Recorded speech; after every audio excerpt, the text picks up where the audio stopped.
Welcome to Meditating with John Vervaeke. I'm a cognitive psychologist and a cognitive scientist at the University of Toronto, where I academically teach and scientifically study phenomena like mindfulness and related phenomena like insight, flow, mystical experience, transformative experience, higher states of consciousness, the cultivation of wisdom, and the aspiration to enlightenment.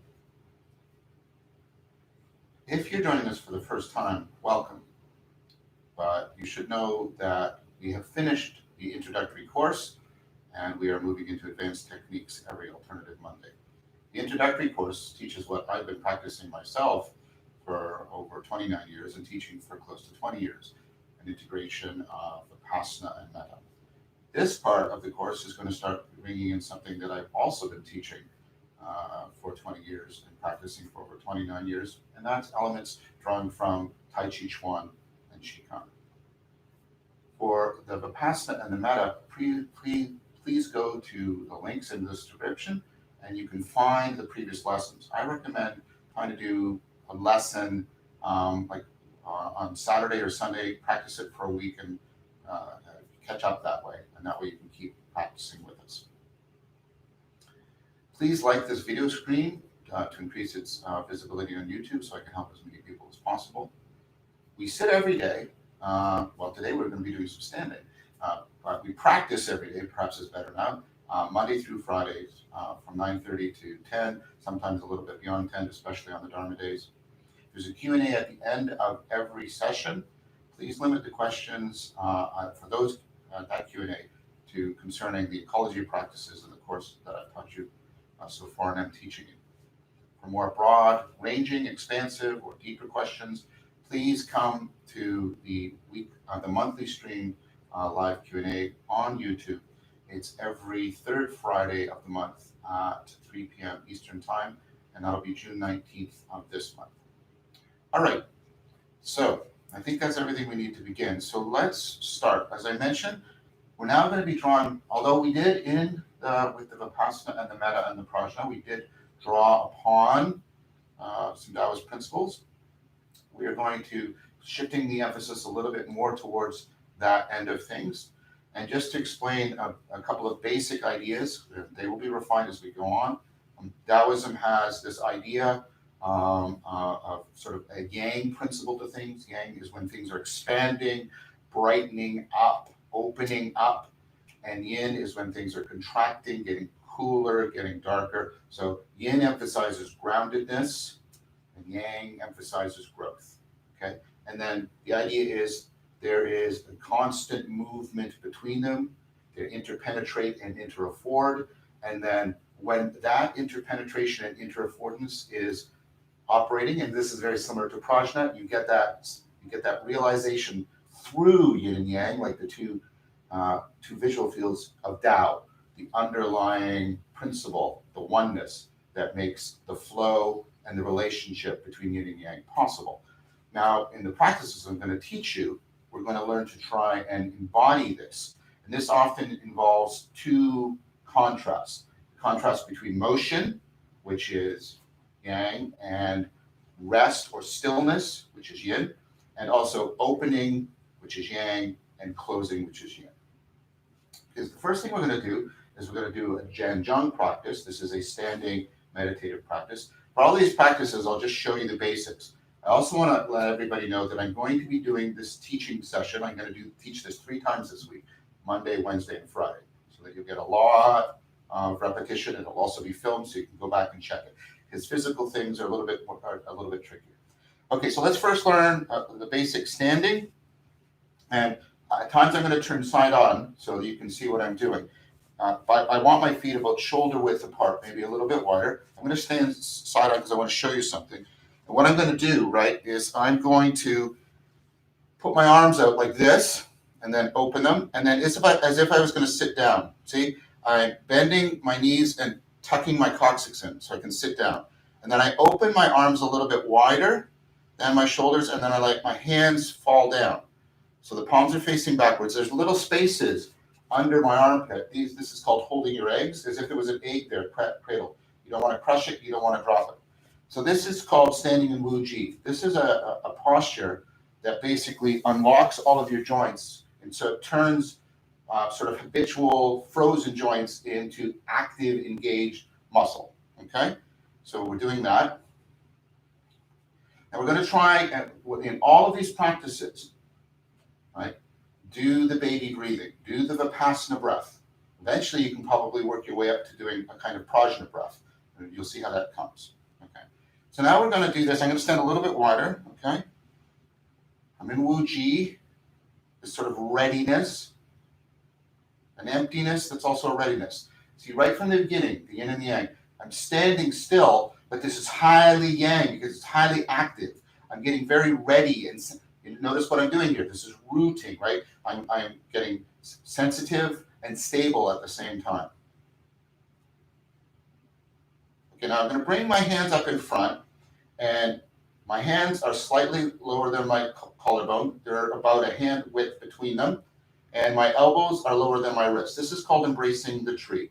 And what I'm imagining, I'm pantomiming, is if I'm sitting on like a big air ball. It's sort of a little bit squishy, but I bounce into it and it holds me, and I'm holding a ball, and I'm squishing against my chest. Okay, so then I do. Now, on my feet, I want to make sure I'm not back on my heels or forward on my toes. I want to be centered, and you know what I'm talking about. I want to be centered between my heels and my toes. Okay, let's just do a couple breaths of this. This is called embracing the tree. Really pantomime, squishing that ball with your arms, squishing that ball between your legs, and also squishing it as you're sitting down on it.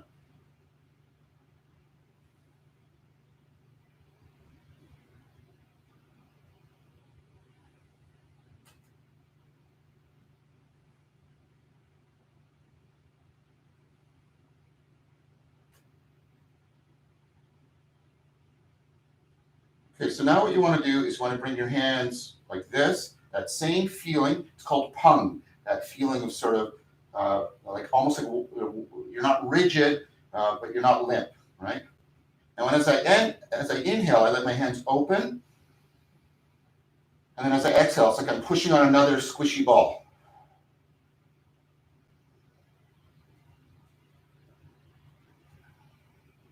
It gets harder and harder as I push in.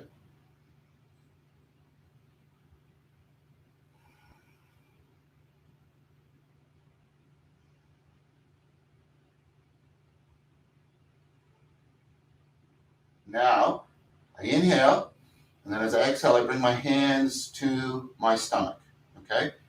And now I do 4 baby breaths here, and I feel the heat. It's called fire in the belly, between my hands and in my stomach, where my breath is.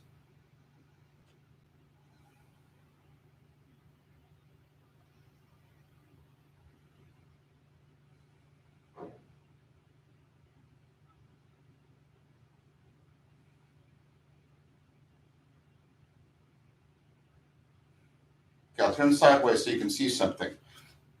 Okay, I'm gonna raise my hands in a sec, and when I do, I inhale and I trace a line all the way up to the top of my head. That's the inhale, and then as my hands come down in front, and you'll see in a sec, there's an exhale, and I trace all the way down, back to the bottom. You put your tongue on your palate as if you're going to say T or deep. There. And sorry, this is a little bit graphic, but there's no other way of talking about it. You close your sphincter muscle, like when you have gas and you don't want to let it out in a social situation. So you're closing your sphincter muscle. It's touching here. Okay, I'll try and do it as I'm talking. I inhale and I trace all the way up from that point of contact where I can feel it to the top of my head. And then washing front all the way back down. This is called a microcosmic orbit.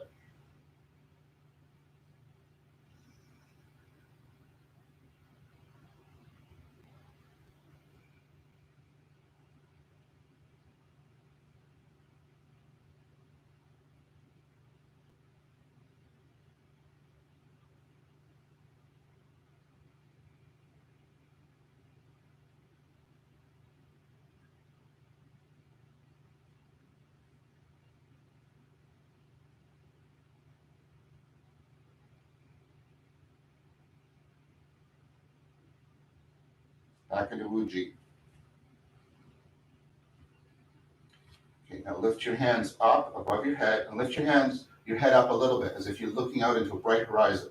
I'm going to do 2 types of breathing here, and I'm going to move my arms with it. So I'm going to open my arms, and I'm going to inhale. I'm going to say the word ah, and I'm going to try and pantomime that I'm experiencing ah, ah. And then as I exhale, I'm doing ah, like I'm stepping into a bathtub. Okay, so as my hands expand out and down like this, I do ah, and then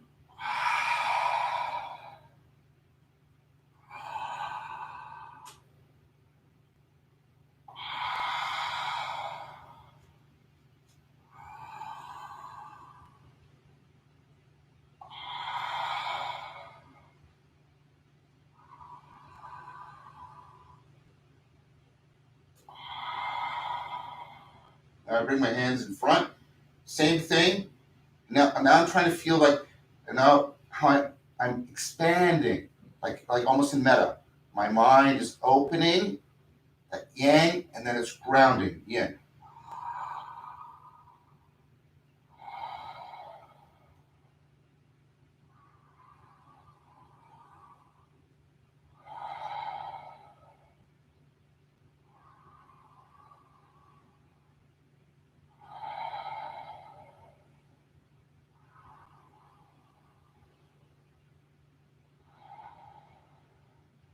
Now my heart, same thing. Opening your heart as if you're experiencing wonder and joy at seeing somebody you haven't seen in a while, is very beloved. And then as you're closing, you're centering, like when you feel really grounded, really centered in a situation. Okay?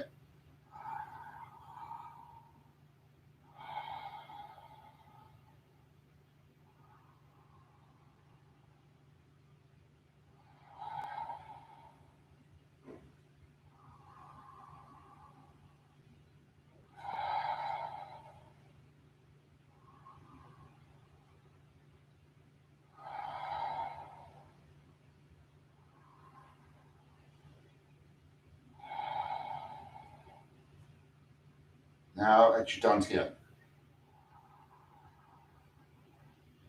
And this is where it's mostly more energetic. It's just the raw energy of yang, raw energy of yin.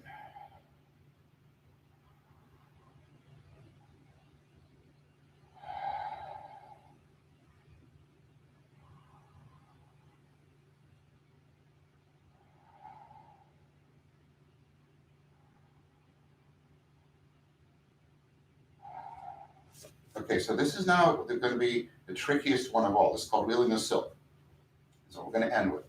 Okay, so remember, I am reversed from you. Okay, but if I turn my back, you won't see what my hands are doing. So what I'm going to do is, as I inhale, I'm going to shift.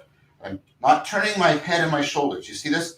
I turn my hips, and my heart and my head come along. Turn your hips to turn your heart and your head. Turn your hips to turn your heart and your head. Turn your hips to turn your heart and your head. Okay, and what I do is I shift my weight onto my left foot. My hands are like this. This faces palm down, and this faces in, like this. I get to here, okay? And then so I'm beginning to inhale, okay? And I inhale up, and this presses down, and this comes up, like this. Okay, and then what happens is this turns in, and this turns flat, and I exhale across, okay? Okay. Now this is so turning my hips all the way here. Now as I inhale, this comes up, the left hand comes up, right hand comes down, and I carry this all the way across. Notice this arm is staying below my clavicle, and this is staying around my dantian, like this. And then exhaling, and inhaling, exhaling, inhaling, exhaling, inhaling, exhaling, inhaling. Now try to bring some imagination to train perception. You're trying to get the feeling in your arms as if you were wheeling silk, threads of silk. Enough to pull them, but not enough to snap them. Enough so you can feel them, but also enough so you can pull them. Try to feel very soft and supple. Your movements are smooth, and you're sinking your mind into your body that's sinking into the earth. Sinking also means syncing up, trying to get everything to move in dynamic unity together. Yin and yang, in and out, side to side.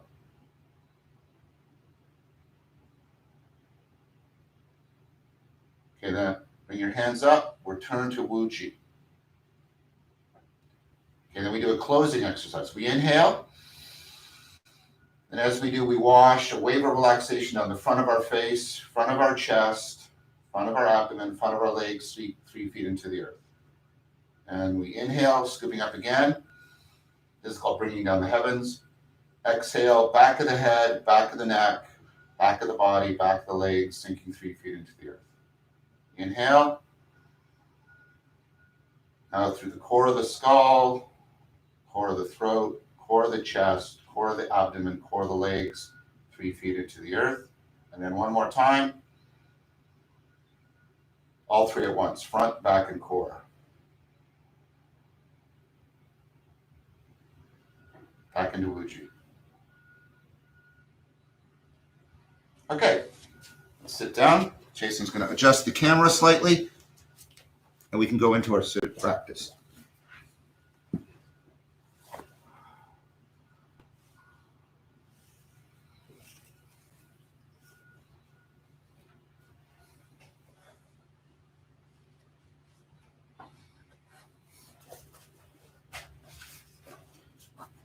I'll go over all of that again on Wednesday and on Friday.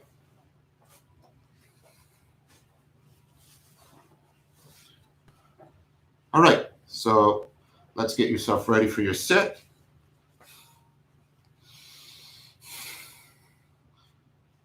Set your phones on Do Not Disturb.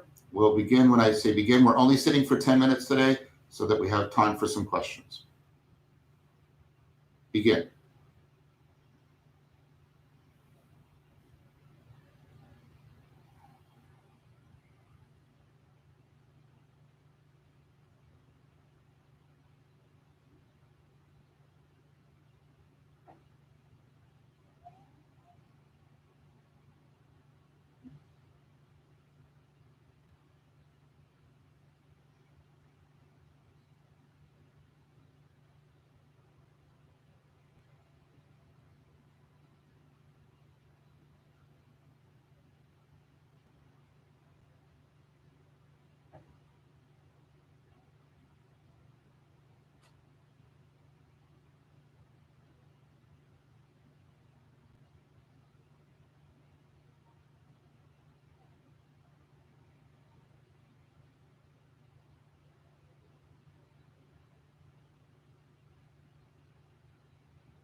You need to repeat that. Slowly come out of your practice, trying as best you can to integrate what you've cultivated in your practice with your everyday consciousness and cognition, perhaps by reciting the 5 promises to yourself.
So let's take a few questions. Let's give us some terminology. When we're standing, that like not moving, that's each one. And when we're moving, it's Qigong. Technically, everything we're doing is Qigong because it's cultivating the Qi. But often, people use Qigong to designate when we're coordinating moving and breath and the moving of the mind. When we're just standing, like when we're doing Wu Qi or embracing the tree, that's each one. So we've got a question from Lynn Slater. Hi Lynn. When do you breathe? So when I'm going to my left, I'm inhaling. Going to my right, exhaling. Going to my left, inhaling. I want a continuous breath. So continuous in breath to the left, continuous out breath to the right. Continuous in breath, continuous out breath. In breath, out breath. Karima, in focusing on the space between the trade cars, or this is back to seated practice, or being the cat and mouse, my flow extends to my entire body and my attention wants to go into my third eye area. Is this okay? Yeah, it's fine. So I can tell you've been practicing for quite a while. So when you move into that space, it'll flow through your body, and then again, that will become less distinctly your body and more the sort of the dynamic ground of your embodied existence as you carry it into the practice. The third eye area, probably, what's happening there is you've also got some associated practices with that. And this is, and I mean this as a powerfully positive thing, this is an enacted symbol for trying to realize prajna. So as long as it's a lens you look through and not a picture you look at, it's fine. It's fine. Gabriel Rubenstein. Hi, John. Could you please expand on the feeling of terror what we should do if this arises and what it means? I think I've had this a few times, but I'm not sure what you're referring to. It feels like I'm being subject to a lot of G-force and all that's deeply unsettling. I'm drawn to explore the sensation more.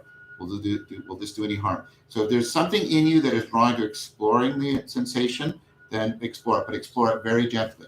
There's different ways in which that terror comes up. Very often when you put yourself into a situation that your brain finds as radically unfamiliar, that can engender like, and then a particular species of that is quite intense, is when the speaking mind, sort of the constellated metaphor of the ego, which is the speaking mind and sort of the way we have our body armor, tension here, most of the body locked. Notice all the physical processes we're doing today are designed to unlock and dissolve the body armor, by the way. But when we lose the sense of that the grounding set of sensations that gives the ego its substantiality, its pretended substantiality. I'm not saying the ego doesn't exist, but it exists as a dynamic process, not as a self-enclosed substance, right? And so when that set of sensations that is the locus, when the speaking mind and the familiar body armor drop away, we get that can feel like a little death. But if you've got something in you that wants to explore that, that's opening up, that feels it could be educated by that, try to sort of situate you there. That's where you're doing the practice from that, right? Right. And probe the sensations very gently. And this is an easy thing to say, but and I'll teach this also in the advanced course. This is a hard thing to practice, but you can practice it. You can realize that self-centeredness upon the narrating, body-armored ego, when it drops away, you're not, right? It's not fatal. It's not fatal. It's not fatal to your flourishing. It's not fatal to your agency. See, when we get into the flow state, this is what the research shows, that nattering nanny ego and our regular body armor drops away, but it doesn't mean our agency, our connectedness drops away. Instead, they're enhanced. In fact, this is why the flow state is so powerful. People get at one-ment. They get out of the prison of the ego and they realize its fundamental lie. Because its fundamental lie is, unless you have me, unless I'm in charge, you will lose your agency, you will lose your connectedness. And that is the fundamental lie. Doesn't mean your ego is an evil thing. But that lie is something you have to learn to not believe, learn to let go. You have to sort of fast. Like, when you're fasting, it's a mind-body fast from that ego lie. Andre Fier, I've noticed that during my mornings, the sense of anxiety I usually have in the morning lately disappears. I'm doing only the baby breathing and labeling with focus of breath. Is the calm from that? Exactly. That's exactly right, Andre. That's exactly right. That's where the calm is coming from. That's exactly right. So I'm glad you've had that insight, because that's a deeply affording insight that will carry you forward in a powerful way. Kira, hi Kira Kroger. Is arm placement on the silk move important? I have issues with left-right, and so I seem to be able to get the flow of hands in the circular motion, but I seem to have hands in the opposite position. It's good to try and get it so that, and you'll have the video to practice. I'll try and also do it maybe side on Wednesday a few times. The reason why it's good to do this is because at some point, I hope, you'll be able to practice this in person with another person, because doing these practices in person where you are in sync not only with yourself, but with those around you, and then the environment, is extremely powerful. So it's good to try and get this to be as much as what I'm modeling as possible for the long-term benefits of the practice. Algernon Themis. In another Tai Chi practice, they use the words opening the gate and moving one's left and right foot apart into the opening stance, and closing the gate when ending metaphor. Yeah, that's a good metaphor.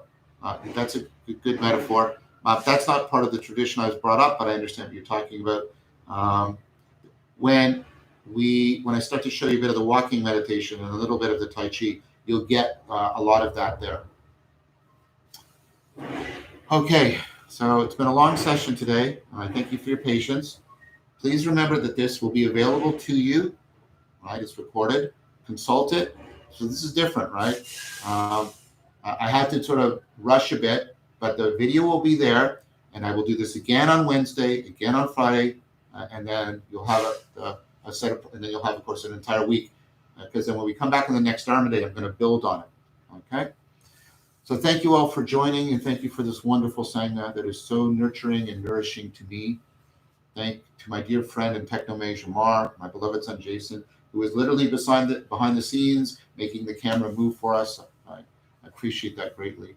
Please subscribe to the channel to be noticed of the next video. On my channel, you'll find the lecture series Awakening from the Meaning Crisis, the discussion series, the Dialogo series, Voices with Vervaeke, exploring all of this and in more depth, more comprehensively, extending it into a philosophia, a way of life, philosophia, the love of wisdom. Invite others who might benefit by sharing this series, trying to help me to help as many people as I can. So Brett, Pleasure of Doubt, is probably here. They meet on the Discord server afterwards to do Lexio, talk about what's being learned. There's just a broader community there. I will be on the Discord tonight for the live Q&A at 6 p.m. Eastern Time. So if you want a link to the Discord, you'll find it in the description of this video.